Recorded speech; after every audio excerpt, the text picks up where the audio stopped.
Bahkan ketika saya bertemu dengan panitia pansel pimpinan KPK gitu ya, tahun 2019 itu mereka bertanya apakah wadah pegawai KPK itu menguasai KPK. Kaget saya gitu kan, nggak bisa, karena tangan saya hanya laku kalau untuk tanda tangan kredit tanpa agunan gitu kan.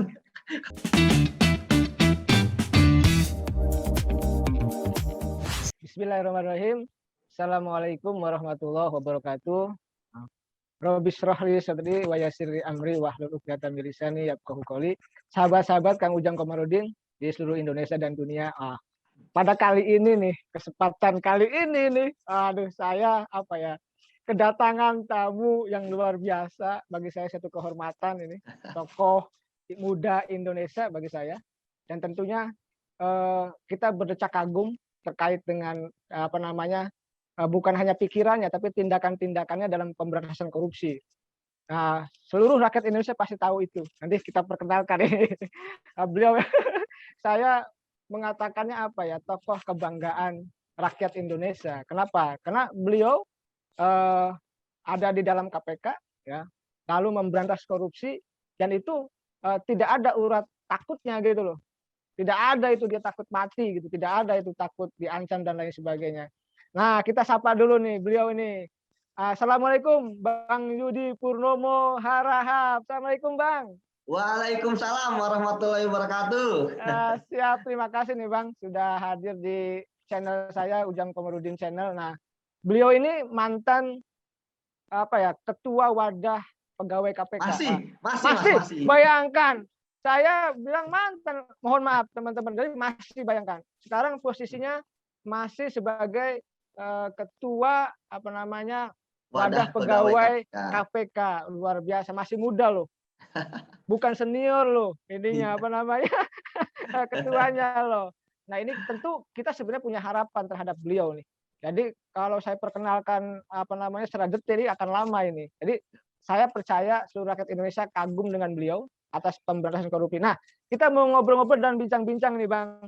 Karena saya yakin ya, saya dengan Bang Yudi masih waras nih Bang. Kita ini, channel saya ini masih membangun kewarasan, mengangkat tokoh-tokoh muda untuk bisa sharing ya kan, membawa inspirasi atau membuat inspirasi atau menjadi inspirasi bagi seluruh rakyat Indonesia Bang. Jadi sebenarnya channel saya juga bukan dilihat oleh orang Indonesia aja Bang, dubes-dubes itu pada lihat Bang, karena saya sering diundang juga oleh dubes-dubes untuk diwawancarai gitu. Nah Bang, Abang nih di KPK nih, saya tahu track record Abang dari media kan, bahkan saya juga sering satu forum dengan Bang Abdullah Hemahua, jadi saya tahu persis mana orang-orang yang bersih gitu ya, mana yang berintegritas, mana orang-orang yang hebat di KPK. Nah Abang ini kan orang hebat ini, ya kan, tetapi kenapa gitu, mohon maaf, ada TWK gitu ya, ada TWK, tetapi kok TWK-nya mohon maaf menendang Abang gitu loh, bukannya malah dipertahankan, dijaga sebagai aset KPK dan aset bangsa, tapi Abang ditendang. Tetapi mohon maaf, sebelum pertanyaan itu, saya ada pertanyaan sebelumnya nih, kira-kira kenapa Abang awalnya masuk ke KPK nih? Siap. Siapa? Kira-kira seperti apa nih? Makasih Akang. Jadi dulu itu ya Kang ya, kita mungkin sebelum saya masuk kan ke KPK itu kan lembaga yang baru berdiri ya, dan ketika lembaga baru berdiri itu ditegaskan bahwa KPK adalah lembaga yang independen dan pegawainya adalah independen. Artinya pegawainya itu bukan bagian dari aparatus sipil negara, walaupun digaji oleh negara, tapi mereka menjadi pegawai tetap KPK. Nah, disitulah kemudian saya yang sudah lulus mahasiswa ya, sudah lulus kuliah, kemudian ikut dalam program di KPK namanya Indonesia Memanggil. Yang kedua, artinya angkatan kedua gitu. Jadi sampai saat ini sudah 12 angkatan ya untuk menjadi pegawai tetap dan tidak tetap KPK. Nah, jadi saya ketika di mahasiswa kan saya sering banyak ikut kegiatan-kegiatan aktivis mahasiswa gitu kan, sering menganalisis, kemudian sering membaca, paham bahwa permasalahan di bangsa kita pasti ujung-ujungnya adalah korupsi. Ya, kemiskinan terjadi karena ada korupsi. Yang bayangkan misalnya kayak bansos kemarin, bansos itu udah jelas untuk rakyat miskin gitu kan masih dikorupsi gitu kan. Kecuali gini bansos untuk orang kaya dikorupsi mungkin mungkin kita masih bisa tapi ini bansos tapi juga bantuan sosial untuk rakyat miskin tapi masih dikorupsi. Itu saya melihat wah ini koruptor harus diberantas kalau tidak jenjang antara rakyat miskin gitu kan dengan yang kaya itu akan semakin jauh disparitasnya. Yang kaya makin kaya, miskin makin miskin. Dan terutama misalnya bagaimana rakyat susah mencari makan, susah mencari pekerjaan karena harta dan kekuasaan itu hanya dibuat oleh segelintir orang. Itulah kemudian saya memberanikan diri ya untuk ikut dalam rekrutmen. Saat itu masih fresh graduate gitu kan, masih kalau bahasa zaman sekarang masih unyu-unyu gitu ya. Masih sangat muda, idealis. Ya kemudian saya ikut seleksi yang sangat ketat saat itu. Sekitar katanya panitia saat itu 26.000 orang lah. Tapi ada 52 orang gitu ya di angkatan saya yang terpilih dan saya pun juga dimulai dari namanya calon pegawai fungsional ya. Jadi calon dulu 1 tahun dikasih pendidikan, kemudian kita ada semacam orientasi, baru 1 tahun kemudian kita dilantik. Jadi kita merintis dari nol. Dan ketika itu juga saya pertama kali belum jadi penyidik gitu kan.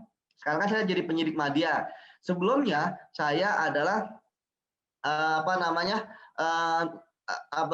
bagian di pencegahan. Jadi tugas saya waktu itu sosialisasi. Kemudian ketika KPK kurang penyidik, ya saya dulu waktu itu juga sudah punya SK penyelidik. Namun karena KPK saat itu kan masih sedikit orang, jadi walaupun punya SK penyelidik, saya ditaruh di bagian pencegahan. Nah karena sudah punya SK penyelidik, maka akan lebih mudah untuk jadi penyidik. Maka saya pun tahun 2013 Januari dilantik menjadi penyidik dan sampai saat ini saya tetap penyidik ya. Kemudian di sela-sela itu kan di KPK ada organisasi namanya Wadah Pegawai KPK untuk menyalurkan aspirasi pegawai KPK kepada pimpinan, advokasi dan sebagainya. Ya saya tahun 2018 dilantik ya setelah terpilih melalui pemilihan ketua Wadah Pegawai KPK yang saat itu calonnya banyak sekali, ada 11 gitu ya, senior paling banyak. Alhamdulillah teman-teman memilih saya juga kaget saya paling muda gitu kan. Sebelumnya kalau ada pegawai ini tentu banyak tokoh-tokoh yang sudah menjadi ketua wadah pegawai ya, ada Pak Johan Budi SP gitu kan, kemudian ada Bang Novel seperti itu. Jadi itu Mas, jadi kegeraman saya terhadap korupsi Kang itu yang menyebab saya harus bergabung dengan KPK untuk lebih konkret. Ya, setidaknya misalnya saya ikut terlibat langsung dalam upaya-upaya mengungkap kasus korupsi dan ketika terjun di dalam KPK itu sangat luar biasa sekali. Saya melihat bagaimana korupsi di Indonesia itu sebenarnya bukan karena kebutuhan. Saya tidak pernah menemukan, Kang, ada orang korupsi, Pak. Saya korupsi karena anak saya nggak bisa makan, nggak bisa jajan sekolah, gitu kan. Saya korupsi karena istri saya nggak bisa belanja sayur depan rumah gitu kan. Dari yang receh gitu enggak gitu, bukan karena rakus gitu kan, greed gitu. Karena apa? Karena harta mereka saja nggak habis 7 turunan ketika korupsi. Seperti itu. Dan yang paling menarik adalah bahwa masyarakat tidak menyangka ya dan tidak merasa bahwa uang mereka dirampok gitu. Karena ini berbeda dengan misalnya ketika kita nih akhir bulan uang tinggal 100.000 di dompet, dicopet. Kurang apa kita sama pencopetnya, gitu kan? Nah, makanya sekarang kenapa ada misalnya kayak KPK untuk menangkap para koruptor sehingga masyarakat sadar bahwa ada uang rakyat yang diambil oleh para koruptor untuk memperkaya dirinya dan kroninya. Karena korupsi sepanjang sejarah itu tidak pernah dilakukan seorang diri. Ya, dalam pasal suap atau pasal korupsi aja ada namanya suap menyuap. Tidak mungkin ada orang menyuap tanpa ada yang disuap. Gitu sebenarnya. Gitu kan. Jadi sejarahnya karena rasa idealisme saya ya melihat bahwa salah satu permasalahan bangsa ini adalah korupsi dan kalau korupsi itu dibasmi ya pasti negara ini akan sejahtera. Iya, negara-negara yang korupsinya rendah itu maju gitu. Singapura itu hanya 1 jam mungkin ya kurang lebih perjalanan dari Jakarta ke sana. Itu kita disparitas kotanya, kemajuannya itu jauh gitu. Kenapa? Karena di sana korupsinya kurang. Gitu. Kita jangan membandingkan dengan negara di Eropa atau Australia gitu ya. Kita membandingkan dengan Singapura saja yang itu sangat-sangat jauh. Karena apa? Karena korupsi di sana diberantas. Pejabat di sana ya tidak berpikiran untuk korupsi gitu, karena mereka sudah selesai dengan dirinya sendiri. Itu kan. Wah, ini luar biasa guys penjelasan beliau. Beliau terpanggil untuk mengabdi pada bangsa negara dan negara. Kenapa? Karena korupsinya kita luar biasa dan kita tidak bisa pungkiri. Ya kan kita menyaksikan bangsa ini mohon maaf miskin. Kan gini Bang, kata orang kan negara kita kaya, padahal enggak gitu kan. Yang kaya itu kan mohon maaf koruptornya, yang kaya itu pejabatnya, rakyatnya miskin, negaranya miskin kok. Nah Bang, saya ada pertanyaan lagi melanjuti apa yang Abang sampaikan. Nah, masih muda ya, idealis, luar biasa, terpilih menjadi ketua wadah pegawai KPK. Nah, ceritanya gimana sih bisa kepilih tuh? Kan ibaratnya masih banyak yang lain gitu, tapi kok Abang, bagi saya ini unik gitu. Bagi saya ada pertanyaan yang menggelitik, kenapa bisa terpilih? Dan karena bagaimanapun kan wadah KPK itu kan walaupun kerja misalkan tugasnya untuk menjembatani ya komunikasi dengan pimpinan, tapi kan ini tokoh gitu loh. Ini juga bukan orang biasa gitu. Nah, Abang ini orang luar biasa. Ceritanya gimana bisa terpilih itu? Ya, memang ketika itu saya sebenarnya tidak ada ini ya keinginan untuk menjadi ketua wadah pegawai KPK, karena saya pikir periode berikutnya saja mungkin gitu ya. Tapi saat itu saya masih ingat ketika saya sedang memeriksa saksi gitu kan.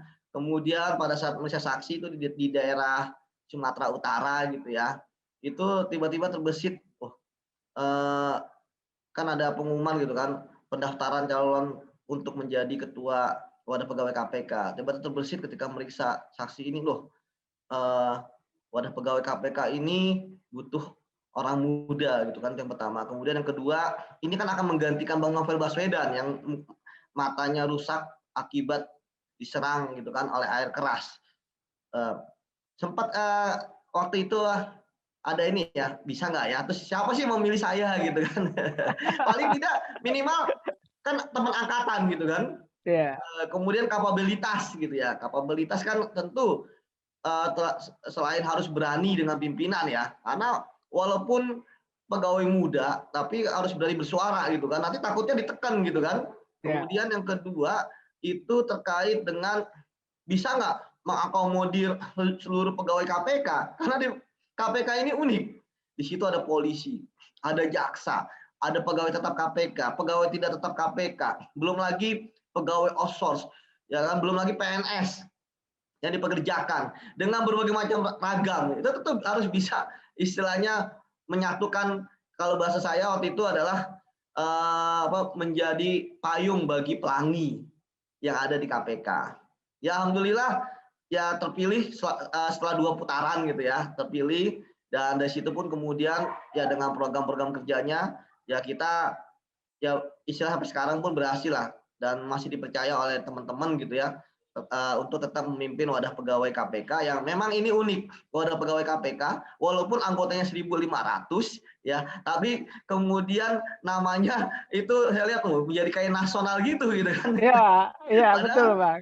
sebenarnya wadah pegawai KPK kan intinya hanya mengadvokasi pegawai gitu kan, kemudian tentang kesejahteraan. Jadi ketika ada pegawai yang ingin meminjam ke bank gitu kan, kita memfasilitasi gitu kan untuk renovasi rumah gitu kan, untuk biaya anak sekolah seperti itu, untuk kredit tanpa agunan lah seperti itu dengan SK itu sebenarnya. Kemudian kepimpinan jika ada permasalahan, kemudian kalau ada pegawai melanggar etik kita mendampingi dan sebagainya. Namun karena memang yang ada di KPK seperti itu ya, dan kemudian kita juga mengadvokasi misalnya ada teror terhadap pegawai KPK, tentu orang jadi semakin sangar gitu kan kepada wadah pegawai. Bahkan ketika saya bertemu dengan panitia pansel pimpinan KPK gitu ya, tahun 2019 itu mereka bertanya apakah wadah pegawai KPK itu menguasai KPK. Kaget saya gitu kan. Pak, saya aja dari sisi pegawaian, saya pegawai muda. Saat itu saya masih pegawai muda ya. Itu saya belum jauh lah kepimpinan, jadi pegawai muda, kemudian madya, utama, direktur, deputi, jauh banget baru kepimpinan gitu. Itu jauh sekali gitu. Yang pertama. Yang kedua, dikatakan bahwa bisa menyadap, bisa ini enggak gitu kan, enggak bisa karena tangan saya hanya laku kalau untuk tanda tangan kredit tanpa agunan gitu kan. Kalau misalnya untuk seperti ini kan nggak laku gitu kan. Kemudian ketika dikatakan berkuasa, sekarang aja saya ikut disingkirkan gitu kan, apanya yang berkuasa gitu. Tapi propaganda itu hal yang inilah, yang kemudian kita jelaskan pada pansel seperti itu. Tapi memang akhirnya di media pun juga ramai kan, sosmed dan sebagainya. Namun sekali lagi ya, saya pikir itu adalah dinamika gitu ya. Memang membawa gerbong wadah pegawai itu memang harus kuat gitu ya.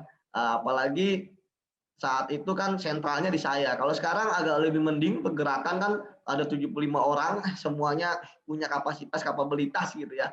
Jadi kita bisa lebih untuk membagi-bagi bagaimana pekerjaan dan upaya-upaya kita dalam melawan usaha-usaha untuk menyingkirkan kita dari KPK ini yang dengan cover yang namanya tes wawasan kebangsaan. Padahal kita ini kan tidak mau untuk berhenti dari KPK gitu. Tapi dengan cara ini ya kita diberhentikan, walaupun saya melihat ya bahwa kita ini diberhentikan sangat luar biasa ya, dari tes wawasan kebangsaannya yang dengan berbagai macam lembaga gitu kan yang ikut dalam tes wawasan kebangsaan, kemudian ada berita acara pemberhentian kita 51 orang gitu ya, dengan ada 2 menteri gitu kan, kepala KSN, ada sudah saya lihat tanda tangannya kepala LAN, kemudian 5 pimpinan KPK gitu, kemudian kepala BKN, sangat luar biasa saya pikir, peluru untuk bisa membuat kita bisa berhenti di KPK. Tapi kita tidak boleh berhenti, seperti yang saya sampaikan, kan kita sehari-hari sudah bertarung melawan koruptor, ya, koruptor yang punya uang, relasi, itu kuasa, dan tentu kita juga sudah tidak takut dengan hal seperti ini. Ketika ada pimpinan salah pun juga kita tegur gitu kan, termasuk ini ketika ada upaya menyingkirkan kita berusaha membongkar ini semua ya, kita ke Komnas HAM, kita ke Ombudsman ya, yang dimana di Ombudsman ini kemarin hasilnya sangat luar biasa ya, bahwa terjadi maladministrasi di situ. Artinya apa? Artinya kami sekarang sudah agak sedikit lega bahwa ketika kami dia katakan TMS dan sebagainya, ini kan aneh gitu kan, karena orang-orang yang tidak memenuhi syarat ya, saya lihat adalah orang-orang inti di KPK gitu. Jadi ada Bang Novel, ada Pak Giri, ada Pak Koko gitu kan. Ya memang semuanya gitu ya, 75 ya, kalau semuanya kolaps lah akan lebih ketahuan lagi gitu ya. Ini udah ada orang-orang pilihan, the chosen people, malah kita dengan bercanda bilang alhamdulillah masuk gitu, kalau enggak apa kata gue di depan mata teman-teman gue gitu kan. Kadang gitu, kadang-kadang gitu, ada coba lu nggak masuk, coba lu lolos ya, awas lu ya. Kadang-kadang bukan misalnya ini ya, jadi kita lihat ya memang kita udah cocok untuk tidak diloloskan di TWK ini gitu kan, karena memang karena kritis kita, karena jiwa kita yang berani melawan koruptor. Bayangkan Kang, ada 7 kasatgas gitu kan, kemudian ada 6 penyidik gitu, yang semuanya itu adalah orang-orang menaik kasus besar gitu. Kalau saya ya kalau saya mungkin lebih banyak ke bukan hanya kasus ya, tapi juga lebih banyak ke wadah pegawai gitu yang kritis. Bayangkan ketua wadah pegawai tersingkir, wakil ketua pegawai KPK tersingkir ya, wakil ketuanya itu namanya Caharun yang dikenal sebagai Raja OTT gitu kan. Kemudian yang ketiga sekjennya Farid gitu ya. Yang pengurus inti 3 ini selesai semua gitu kan. Jadi ke depan bagaimana ini gitu. Dan tapi yang penting adalah kami tidak pernah mengemis gitu. Ya, perlawanan kami bukti bahwa kami masih memegang integritas. Kami tidak nangis-nangis gitu kan, tolong kok kami bisa diberhentikan gini sebagainya, enggak gitu kan. Kami langsung mencium ada hal yang tidak benar, karena kami kan biasa menginvestigasi. Kami tahu misalnya ketika membaca kasus, wah ini pasti korupsinya di sini, ini pasti pelakunya ini menyembunyikan aset di sini, ya kan? Dengan konsep siapa, bagaimana, di mana, bila mana gitu kan. Kami mengapa gitu kan, kami telusuri, akhirnya dapatlah kemarin ya, yang Ombudsman temuannya maladministrasi dengan di berbagai macam lah tempat. Artinya bahwa kok 75 ini disingkirkan, ini mau apa gitu kan? Pimpinan KPK itu mau ngapain gitu kan?